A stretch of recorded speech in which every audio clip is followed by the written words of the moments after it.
the war of attrition in Ukraine and the propaganda war that is being waged across the information outlets right now. Ukraine is currently winning the information war, but the question is, are they winning the war of attrition? And the war of attrition works like this.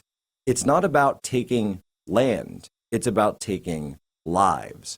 And so when people look at the map on a day-to-day basis, they'll say, well, wait a minute, Russia can't be winning. Look, Ukraine has held them to this pocket in the east. Well, the question on the other side is, perhaps, but which side has more lives? One side has many more than the other. I want to bring Lieutenant Colonel Schaefer on here. Tony, is this what the Russians' goal has been all along when they talk about demilitarization? Yes, they want these provinces, but they're also not sending, and we saw this, by the way, with some strategic drawdowns in places like Kherson, switching to the other side of the river where the resupply is more advantageous to them because obviously Right. it just shares the land border with Russia, rather than have to go across the river. They're sitting on one side of it, and every time the Ukrainians attempt to cross the Dnieper, they are met with a massive onslaught and barrage. This has been their strategy for the last couple of years, and they seem to believe time is on their side. I'll just throw another anecdote. I sat down with Prime Minister Viktor Orban last week in Budapest in his presidential palace and the Prime Minister's residence, and absolutely honored to be there. And he told me that he went to the Russians and said, will you sue for peace? And the Russians told him, well, we're winning and we have time on our side. And then he went to the Ukrainians and said, will you choose peace? And they told him, we're winning and time is on our side. He said, okay. Tony, which side is right? Well, if they both persist in that attitude, I think it's time for us to decide time for us to leave. But that's not your question. Your question is who's winning. I think the Russians are winning, and not by a little, by a lot. To your point, the Russians, and let me phrase it as a question. Why would you expose yourself to extended risk by sending folks forward in offensive operations, which expose you to additional drones, additional, like you point out, doing river crossings, you become vulnerable. Why do that when you're basically facing an enemy who is badly advised, badly led?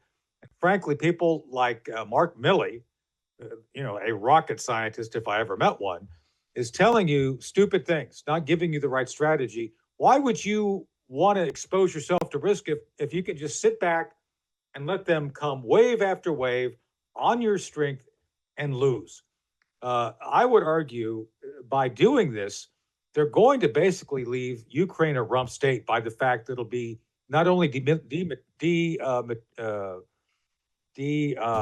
militarized, it'll be depopulated. The Russians have an order of magnitude more men and resources to throw at this, and they're just sitting there.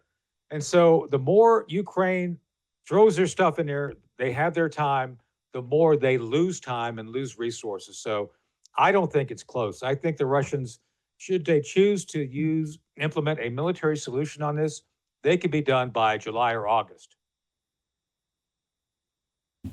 This and by the way, this is summer, and 2 summers ago, Ukraine was talking about their massive counteroffensive. Tony, the Russians, yeah, we all said it wasn't going to work. Remember that? We said this is not going to work.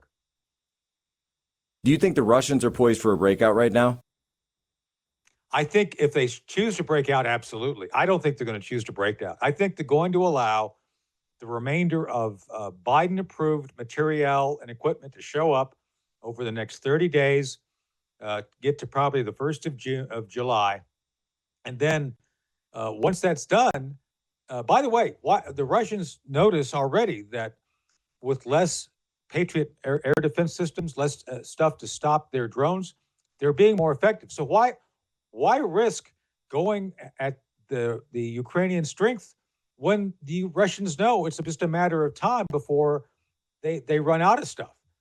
The Russians are going to hang back, Jack, and they're going to hit at the time of their choosing. And I think if things aren't resolved, if President Trump doesn't get Putin and Zelensky into a room and sit them down and try to talk reason with them, the Russians will decide in about 30 days, probably to go on a breakout towards mid to late July, and I think they will implement a military solution to this. And I don't think they want all of Ukraine.